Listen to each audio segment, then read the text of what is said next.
Ambiente em perigos. Como vimos anteriormente, que os seres humanos se relacionam com os seres vivos e com os elementos não vivos no ecossistema. Esses seres, nós já sabemos que os seres vivos são os seres bióticos e os não vivos são os seres abióticos. As pessoas alteram o ambiente para obter alimento, água, moradia e conforto. Além das pessoas, outros seres vivos também realizam mudanças no ambiente. Quando outros seres modificam o ecossistema em que vive, eles não colocam o ecossistema em perigo. Um bom exemplo disso são os castores, que são animais mamíferos e roedores semiaquáticos, famosos pela habilidade de construir.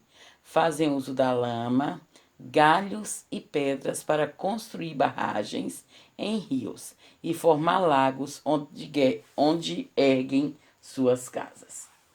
Então, nessas imagens aí, vocês estão vendo o castor.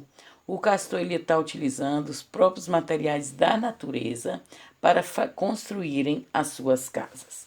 E isso é muito importante, porque ele faz a mudança, mas ele não agride o meio ambiente. Já as pessoas, diferentemente desses animais, realizam transformações ambientais muito mais intensas do que os animais. Essas mudanças, elas podem desequilibrar os ecossistemas. O desmatamento exagerado, a destinação incorreta do lixo, a caça e a pesca irregulares e agropecuárias sem técnicas adequadas são algumas das ações que podem colocar a nossa vida em risco.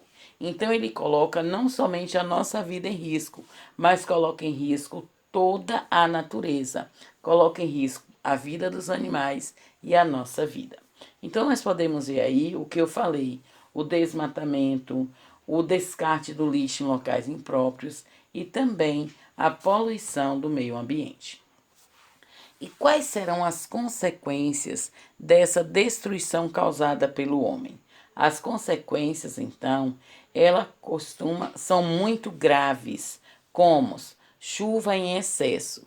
A gente vê que enquanto tem lugares que chovem demais, outros lugares quase não chove. E aí o que acontece? Em uns lugares causam enchentes, em outros causam secas. E também a poluição do ar e da água, trazendo várias doenças à humanidade. Com o aumento da população, essa situação tende-se a se agravar, ou seja, a situação fica bem pior para a humanidade. Um desses que eu expliquei foi o desmatamento. O que é o desmatamento? É um dos maiores desafios da humanidade. Em muitas regiões do planeta é retirada a cobertura vegetal e isso tem preocupado todo mundo. Desmatamento também, chamado de desflorestamento.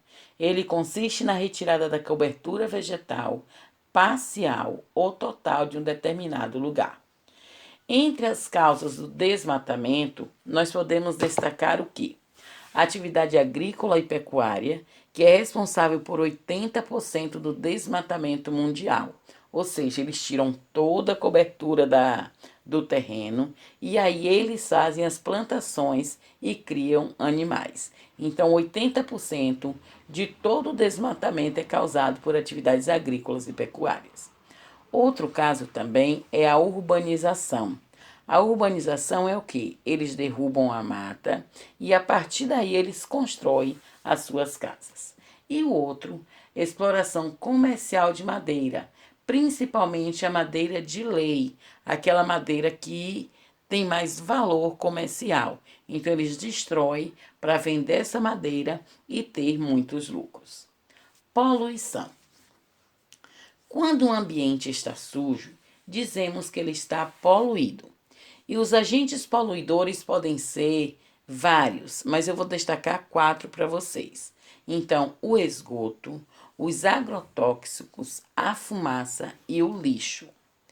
A poluição, então, ela pode ser a poluição do ar, a poluição da água e a poluição do solo.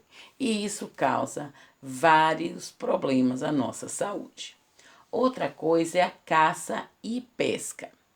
Quando a caça e a pesca são praticadas descontroladamente, acontece a extinção de uma ou mais espécies.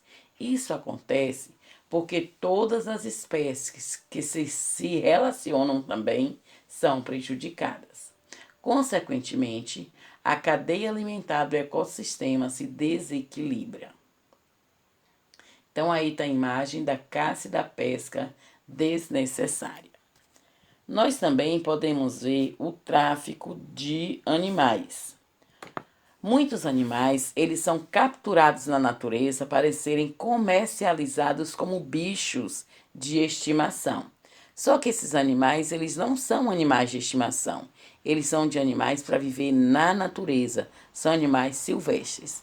E dentre eles nós temos os micos, papagaios e peixes ornamentais. São os mais vendidos. Existem outros também, que poderiam estar lá na floresta, lá na selva, e eles pegam para comercializar e para morarem dentro de nossas casas. Eles são tratados muitas vezes com crueldade. Nesse transporte da selva ou da floresta até os lares, eles são maltratados e muitos deles terminam morrendo nesse trajeto. A retirada desses animais do seu habitat natural contribui para o desequilíbrio ambiental. Então, nós podemos ver esse tráfico aí. Nessas imagens, eu coloquei o mico, botei a tartaruga e esses outros dois animais aí. Animais em extinção. Como eu já falei, a caça predatória e desequilibrada de alguns animais, eles terminam entrando em extinção. E aí vocês podem ver os 22 animais em extinção em todo o Brasil. O que eu quero chamar a atenção é aqui para a Bahia. A Bahia tem 3 que estão em extinção. Nós temos a tartaruga, temos também o mico-leão de cara dourada e o jacaré de papo amarelo. Então, esses 3 eram da Bahia e hoje eles estão extintos. Eles não existem mais com tanta frequência e nós não conseguimos encontrá-los. Desenvolvimento sustentável. Uma das maneiras de não destruir o ambiente é utilizar os recursos naturais de maneira correta e consciente. Quando usamos os elementos disponíveis na natureza com economia e inteligência, ajudamos a proteger o ecossistema em que vivemos. Ao praticar sustentabilidade, preservando os recursos naturais, uma cidade, estado ou país pode crescer.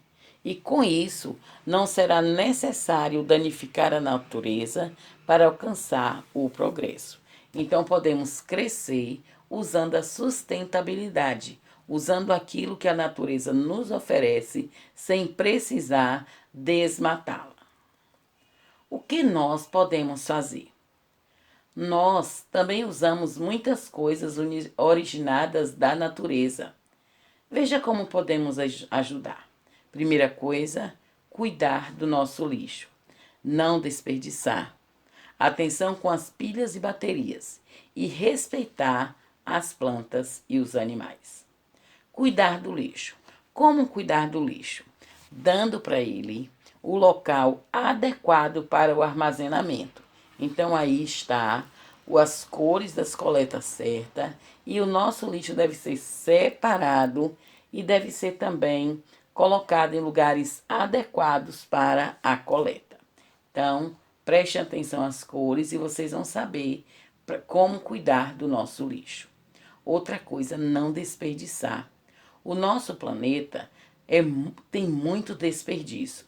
Desperdício de quê? De alimento, às vezes bota mais do que pode comer e termina jogando fora, ou até mesmo não guarda como deveria guardar e aí termina jogando fora o alimento. Outra coisa é o gasto da energia, o desperdício de energia.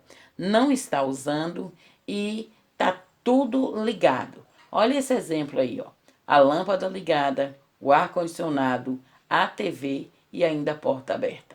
Isso, além de gastar muito dinheiro, é desperdício de energia. O outro desperdício do papel, que esse papel ele poderia ser reutilizado, ele poderia ser reciclado. Então, muito papel sendo jogado no lixo. E o outro, desperdício de água. A água também ela pode faltar um dia. As pilhas e baterias, elas devem ser colocadas no local adequado. Por quê? Se você não coloca eles no lugar adequado, ele vai contaminar o solo. Contaminar o solo. E quando ele contamina o solo, ele também pode passar muitas doenças para as pessoas. E nós podemos ver que as pilhas e baterias, elas são utilizadas em várias coisas que nós temos. Eletrodomésticos, brinquedos, controles. E quando eles são descartados no meio ambiente, eles causam sérios danos ao ambiente. Outra coisa, respeitar as plantas e os animais. Precisamos desenvolver uma atitude de respeito e amor pelos seres vivos do ambiente em que moramos. Podemos, por exemplo, plantar árvores ou cultivar flores onde vivemos e optar por não ter animais silvestres como bichos de estimação. O local ficará muito mais bonito e a natureza vai nos agradecer. Então, como nós vimos aí, nós podemos ter um desenvolvimento sustentável, como usando a natureza de maneira sábia, não destruindo o ambiente e utilizar recursos naturais de maneira correta e consciente. Então, nós precisamos a cada dia preservar o meio ambiente. As atividades que vocês farão estão nessas páginas aí: 151, 153, 154 e 105, 157 e 160. Gente, eu errei. Não é página 105, não. É página 155. Então, atenção à aula. Leia também o que nós expliquei aí. Leia tudo direitinho. Que vai da página... Que vai lá da página 148 até a página 160. Então, vocês vão ler e vão prestar bem atenção e depois respondam todas essas atividades. Beijos, amo vocês.